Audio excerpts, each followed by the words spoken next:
Today, we're delighted to speak with Alexandra Givens, President and CEO of the Center for Democracy and Technology. Prior to CDT, Alexandra taught at Georgetown Law School, where she founded the Institute for Technology, Law, and Policy and led Georgetown's Tech Scholars Program. She was also a founding leader of Georgetown's Initiative on Tech and Society. She previously served as Chief Counsel for IP and Antitrust on the Senate Judiciary Committee, working for its then chairman and ranking member, Senator Patrick Leahy. She developed legislative and oversight strategy on matters including patent reform, federal trade secrets legislation, net neutrality, First Amendment issues surrounding online speech, access to medicines, and oversight of mergers and antitrust policy. She began her career as a litigator at Cravath, Swaine, and more in New York City, and taught for 5 years as an adjunct professor at Columbia University School of Law. She holds a BA from Yale and a JD from Columbia. She serves on the board of the Christopher and Dana Reeve Foundation and is a mayoral appointee on DC's Innovation and Technology Inclusion Council. Well, CDT filed one of the first, if not first, complaints in the DC District Court for declaratory judgment and injunction against the President's May 28, Section 230 executive order. The basis of CDT's complaint is that the EO violates the First Amendment and has a chilling effect on free speech. Alexandra, could you tell us a bit more about CDT's legal action here? Sure, I'm happy to. So for us, when we saw this executive order come out, really everything about it, from the context in which it was issued, to the language it uses, to the scattershot approach that it takes, shows that it's a clear effort to deter social media companies from fighting misinformation and voter suppression on their services. And to us, when we see that, it really is just a vital question of whether social media platforms feel empowered to moderate misinformation and voter suppression. And the reason why that matters so much is in particular when we look at the factual context in which this arose and the fact that it's an election year. So in the case, our central claim is that the EO itself violates the First Amendment. First, it was issued in clear retaliation against Twitter for the steps that it took to fact-check misleading tweets that the president issued about mail-in voting, right? But second, when you look at its framework, going forward, what it's doing is threatening platforms that if the government disagrees with their content moderation practices, they could face penalties and retribution, including stripping Section 230 protections, withdrawing government advertising funds. That's really problematic. The way we see it, really, no matter how you feel about whether social media platforms are doing enough to moderate content on their platforms, and that is an active debate that is happening, we should all be deeply worried by the prospect of government agencies or state attorneys general having a cause of action to punish services for their editorial choices, especially when those editorial choices are things like fact-checking speech by the president during an election year. What's fascinating to me about the EO and just this First Amendment angle to Section 230 is that there's kind of a misunderstanding between big tech and government and First Amendment jurisprudence. Could you give us just a 101 on how we should think about the First Amendment and government speakers and big tech or Twitter? Yeah, so I think you're right that there's a lot of confusion. As a constitutional matter, the First Amendment prohibits government actions abridging the freedom of speech, right? With an important focus on who the actor is there. It's about government actions. So when we see the executive order, it's really quite perverse to see the EO wrapping itself in this mantle of free speech and the First Amendment. What you see is the president retaliating against a platform that sought to provide more factual context to misinformation that he was spreading about the election. And you see an effort to have government actors begin evaluating whether or not platforms are being politically neutral and withholding taxpayer funds if they don't like a platform's moderation policies. That's a recipe for the government to strong-arm platforms whose moderation policies they don't agree with. So that's what the First Amendment is focused on trying to stop, right? What they're talking about there is deeply troubling for the First Amendment. I think it's really important to try and draw more nuanced distinctions between government speech on the one hand and things like the editorial choices that platforms are making when they're acting. One of the reasons why that criteria is so important to distinguish is that a lot of the moderation that happens on social media services and online services happens because they have the right to moderate, because they don't have the same restrictions that government has in terms of being able to curate content on their platforms. So for example, like most disinformation that we worry about as a society really is actually protected speech that the government can't lawfully restrict, but platforms are able to take action against them. And I would say that we want them to do so, particularly in this type of a context. And so again, that's why that distinction really matters. Do you think, so this is, I'm not a lawyer, I'm an economist, so I'll ask questions that maybe are not coherent legally, but we used to think of the First Amendment as being more or less sacrosanct. And there's been a lot of opposition to the EO, but there seems to be more agreement across the left and the right that they want to see pressure on big tech to censor content. Maybe not the same content, but Republicans are worried that there's a bias against their posts, even though the data seems to show that's not the case. And the left is concerned that misinformation posted by people like the president stays up. Do you worry about this? So it's true that platforms play just an enormous role in our society today, right? Like when we think about the ways in which we connect with others, the way in which we find community, the mediating function of the platforms is just enormously important. And I think when we look at that, there are real concerns about the type of speech that can be amplified on platforms and what they're doing to respond to it. Those concerns are real, right? And really importantly, the harms that people are worried about aren't felt equally by everybody. So when we look at the lessons from the 2016 election, for example, you look at what the Russian Internet Research Agency was doing. Black audiences accounted for over 38% of the US-focused ads, and a far higher percentage in terms of the click rates for what they were doing. You can see kind of conscious manipulation, and all of that really does create very significant concerns for us to worry about. That said, we still need to look at the protections of the First Amendment and why they matter and why that framework is in place. Which is to say, when we think about kind of the responsibilities that we put on platforms to deal with these issues, we still need to think about what happens when you have over-enforcement and the negative externalities that flow from that. So my camp, the way I typically think about things is that yes, we want the platforms to do more. We want them to be thoughtful. We want them to have clearly articulated policies, and that's really, really important. But very critically, we need to think about where the impetus for that comes. And when you start moving into some of the types of tools that people are talking about from legislation or from this executive order, they're so ham-fisted that they end up having really negative consequences we have to worry about. So after the EO, now focus turns to the regulatory agencies and also Congress. What do you think about Section 230? Like how, if at all, should it be reformed? Both presidential campaigns have expressed desires to change it, like Scott said. Does CDT have priorities in this area about Section 230 reform? I start from the first principle that Section 230 just plays an essential role in the ecosystem, and I think one that's not always that well understood because it's become such a tagline for kind of headline level debates as opposed to a really nuanced conversation. And to me, that importance isn't just about in the past, as some people have tried to frame it as, protecting an emerging internet, but it actually has a continuing role today, creating the incentives for platforms to act. For me, the reality is we want to encourage services to host a wide range of content generated by users, right? When you think about the ways in which people communicate and connect with each other, that service really matters. And it matters not because we care about what the tech companies think per se, but just because of the way it creates for people to be able to find each other and find community.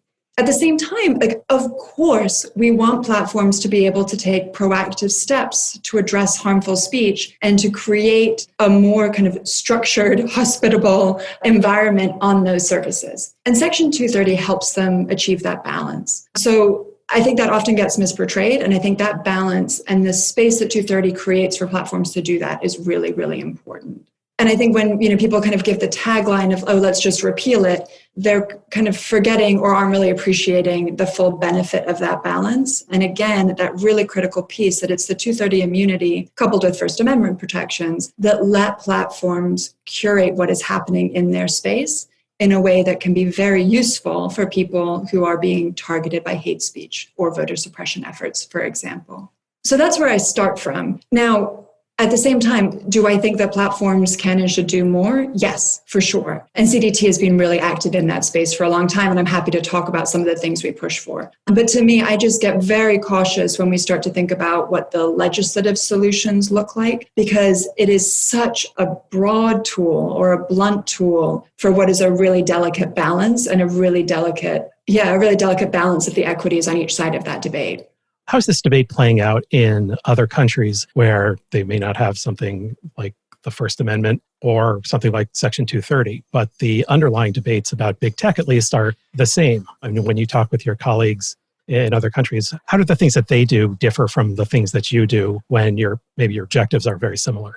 Yeah, so we spend a lot of time looking at what's happening in Europe, and CDT has an office in Europe and actively participates in those conversations. And what you see is, an increasing movement to try and address harmful content through regulatory measures, and often pretty significant consequences for free speech. One famous example that's being covered in a number of different reports is all of the activity that stemmed from the Europeans' actions around online terrorism content that put very strong incentives on platforms to be aggressive in their takedown. Again, very important goal, right? Like there's not debating the goal of that at all, really deeply important objective. But as a consequence, because of the fear of kind of government oversight and the level of penalties that were being discussed, et cetera, what we saw was platforms kind of just deviating to the easiest solution, which is overbroad takedown policies. So in that instance, you had multiple NGOs who had been posting images of war crimes for recording and authentication purposes, having their content being taken down because it violated the policies.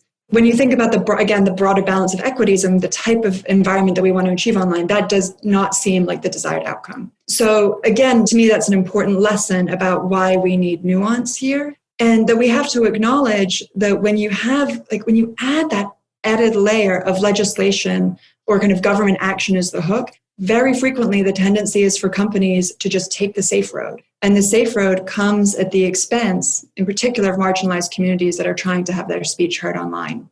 Yes, with American First Amendment jurisprudence, what's so ironic is the government speakers are using Twitter so freely, and they might be the first to be taken down if it's regulated, which is part of the irony or the political theater in this current debate. I think that's right. And, so for example, there are increasing conversations about reviving aspects of the fairness doctrine, right? And so should social media platforms or services have this obligation to give dual airtime? And to me, that strikes me as an idea that's just particularly ironic in a way, because the fairness doctrine was hardly uncontroversial for the many years that it was in place. But it's also just helps illustrate, I think, a couple different things. One, that the environment, when you think about kind of translating from the broadcasters to where we are now in terms of internet outlets, it is such a different universe to even think about what must carry rules or what equal airtime would look like. But it also, you just run straight into these really tough questions of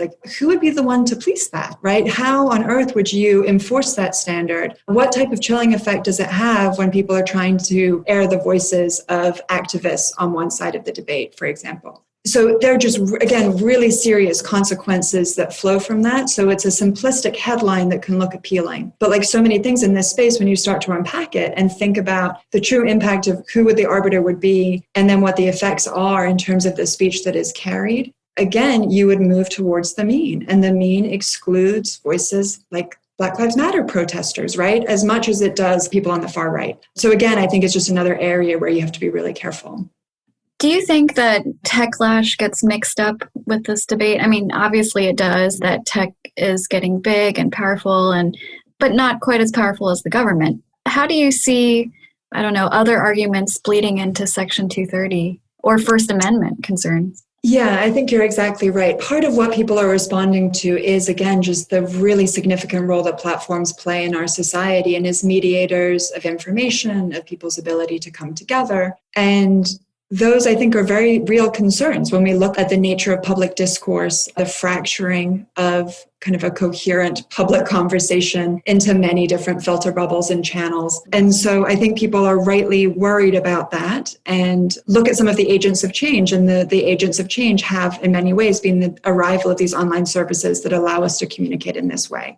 So I think that's right. But I think also what happens here is that conversations that really might make more sense to be about consumer protection frameworks, privacy framework, competition concerns are all getting wrapped up in this conversation around what speech should and shouldn't be allowed on these services. And that proves really complicated because it pulls those factors together in a very muddying way. The separate point that I'll make here, and this is what I was alluding to earlier, is to me there is a distinction between what we want to see the platforms do and then what is the right way to achieve those goals. And that's where I think conversations about legislative reform miss the mark, in part just because they butt up so very quickly against the First Amendment. The point I was making earlier is that platforms actually can do a lot more to moderate discourse than Congress could ever force them to do because of the First Amendment and the inability of the government to regulate speech in that way. And so to me, I actually think a healthier place, or where the real focus on dialogue needs to be, is what does the social pressure look like to really force change by these platforms themselves as to how they're approaching these questions. I should say I don't come to this as a deregulatory person. So this isn't just, kind of the standard song and dance of, let's escape legislation and do voluntary initiatives. This actually is like a genuine concern as to how we get to the best outcomes for society. And on this particular question, I think there is a lot to be said for just ongoing public dialogue around the types of behavior we want the platforms to engage in. And frankly, allowing some room for experiment and differentiation between them, as opposed to a one-size-fits-all, which is what would come through a legislative framework. Do you think that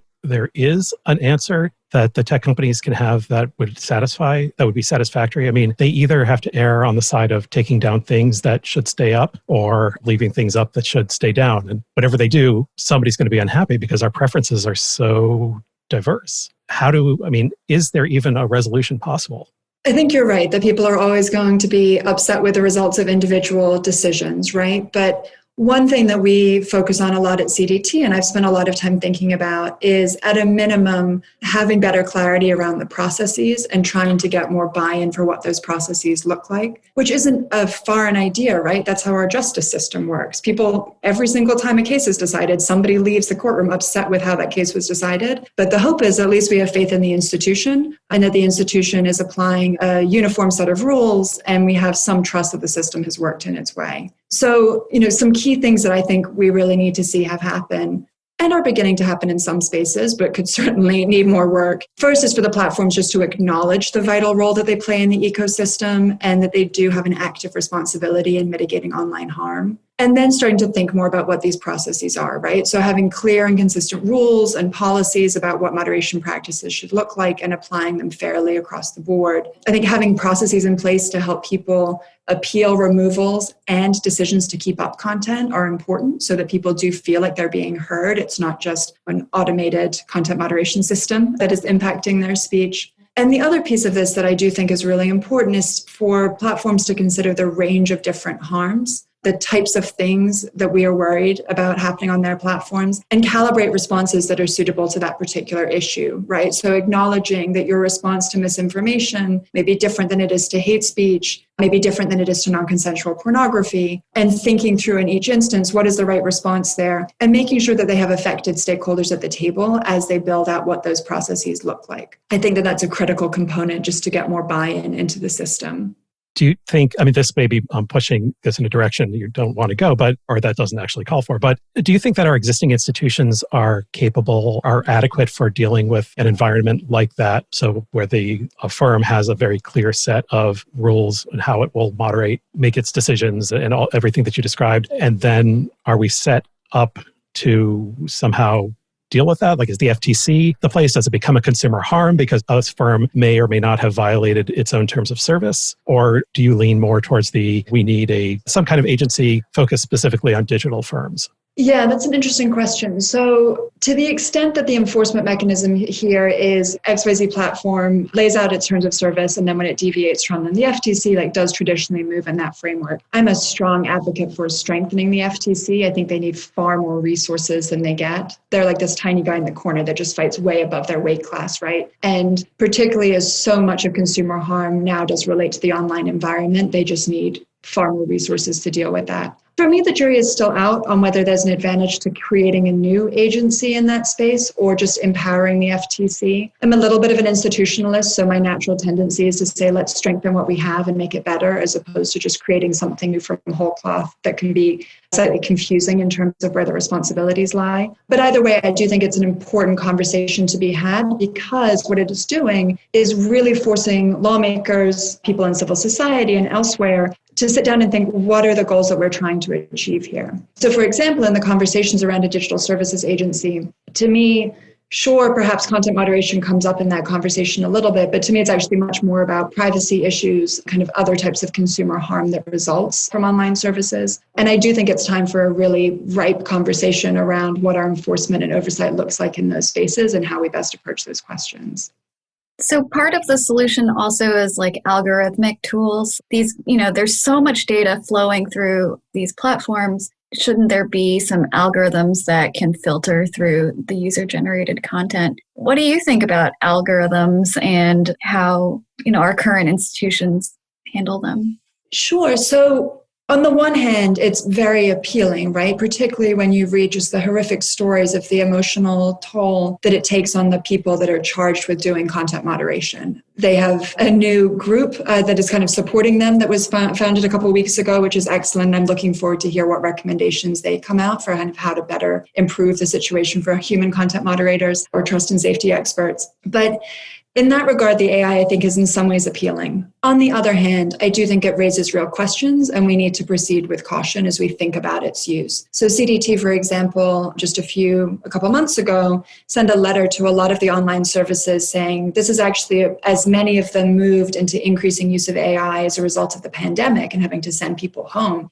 This is a real opportunity to actually study what's happening and what the consequences are. When you look at how algorithms learn, again, they learn from seeing existing patterns and then reinforcing the mean. And there's documented evidence that ends up having a toll, for example, on voices that, sound different, right? So on the speech of African Americans is read differently by the AI and may be more likely to be flagged. That's a real concern when we think about, again, the importance of voices being able to express themselves on social media sites. So from a free expression perspective, I think it needs really careful thought to, again, look at that flagging system. And I don't see a world where the AI takes over, right? Because again, part of what we need here is a stronger belief in the due process that's associated with takedown and keep up decisions. And humans don't feel that way if it's the AI making the decision, right? You need nuanced value judgments, and we need to have faith in who's making those nuanced value judgments. The other part where I do think kind of new technologies may be more useful is the use of hashing technology to help. Once content has been deemed to be truly violative of terms of services and you need quick takedown, there I think, obviously hashing technology is deeply important. And I actually think there could be even more creative and thoughtful use of this in those instances. We see it, for example, now in the terrorism-related content. That technology is used frequently. I think people have concerns sometimes about how it's used and think it could be used better. But in the non-consensual pornography, that's another instance where I think if one of the obligations that I think is important for the platforms and for advocates to be thinking about is just how to create a more streamlined experience and faster response for people that have been victimized and are trying to have stuff taken down quickly, while still allowing for due process protections. But, how do we get that stuff down fast and as consistently as possible? And I think we need an all hands on deck moment to be even more responsive than the platforms are being now. I assume that something like that has to use algorithms and AI, just the scale is so enormous.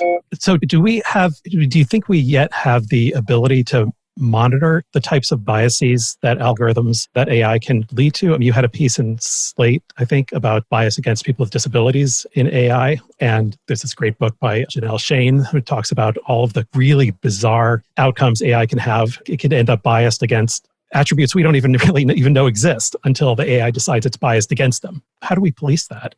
I agree it's a real problem. And one of the things that I've written about in that Slate piece that you mentioned is that when you go beyond kind of traditional racial categories that the census uses, for example, auditing for bias is actually really hard. So right now there's a big movement, right? There's been a big movement in recent years to raise awareness about the potential for bias in AI. There are conferences, more professorships than ever being created to study this important issue. We've done a really good job raising awareness. Now I think it raises really significant questions around how do you actually detect and how do you respond to these problems? And on the detection piece of this, very frequently, one of the areas that I've studied is actually in the use of algorithmic informed decision-making. So in the employment context, for example, kind of hiring tools that screen applicants.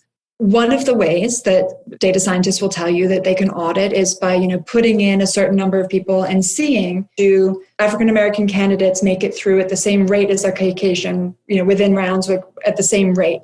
And so you look at that as an evaluative measure. Okay, sure. Same thing could be done for speech in theory.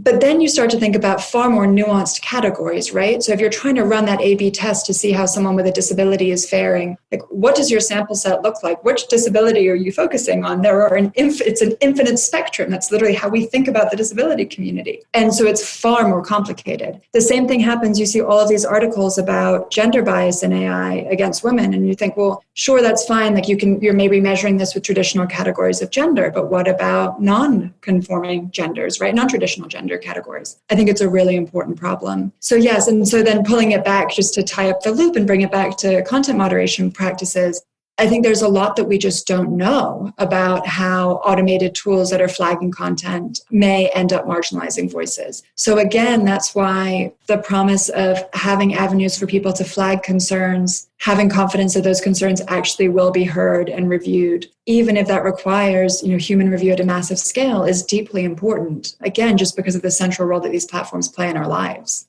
I think that's a fascinating concept. We still need human review, but we need computers to handle the volume. I mean, there's no way a human can check every social media post. I mean, you do need computational power to filter content. Do you think there is a baseline? Like, are we always talking about the nirvana fallacy, like the perfect? I mean, there is none because, we've never seen this much data before. How would you describe what's a reasonable expectation for a baseline?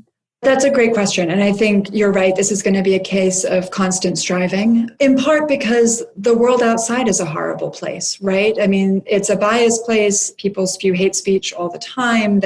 We aren't civil to each other. And so it is not a surprise that when you move onto the online environment, those same issues are not only replicated, but amplified. So yes, I think it is always going to be a problem. That doesn't mean that we shouldn't try and shouldn't keep pushing forward in really aggressive ways to try to seek what the right balance is going to be. Again, I come down to just increased focus on the process that these platforms are using in an effort of kind of constant refinement to see what they can be doing to move faster, to move better, to respond to really egregious speech, and at the same time to set up those review mechanisms for people who feel like they've been wrongly taken down so that we do have those kind of checks and balances in the system to make people feel that they've been heard. I think also we are going to have ongoing conversations around what the governance mechanisms for those look like, right? When you look at platforms that really do center the speech of billions of people at a time, thinking through like who is the right arbiter of decision-making within that ecosystem is really troubling and a hard challenge that I think the companies themselves are obviously grappling with as well. I think in many ways they'd like to not be making this decision with all the weight resting on just their shoulders. So I think there's a really important ongoing conversation to be had there as well. Obviously, Facebook is doing this with the oversight board. Civil society is weighing in about pluses and minuses of that approach. But to me, that's a deeply important public conversation. And in particular, seeing what Facebook is doing versus what Twitter is doing versus what others are doing. There's an important experimentation that's happening here in terms of approaches that I think is important as we keep trying to push forward to figure out what is the right balance to strike. And in particular, acknowledging that not all platforms are exactly the same, right? That sometimes they are catering to different audiences.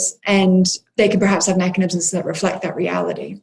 Great. Well, thank you so much, Alexandra. It's an enlightening conversation and definitely good topics from somebody who's been in this field for a long time. So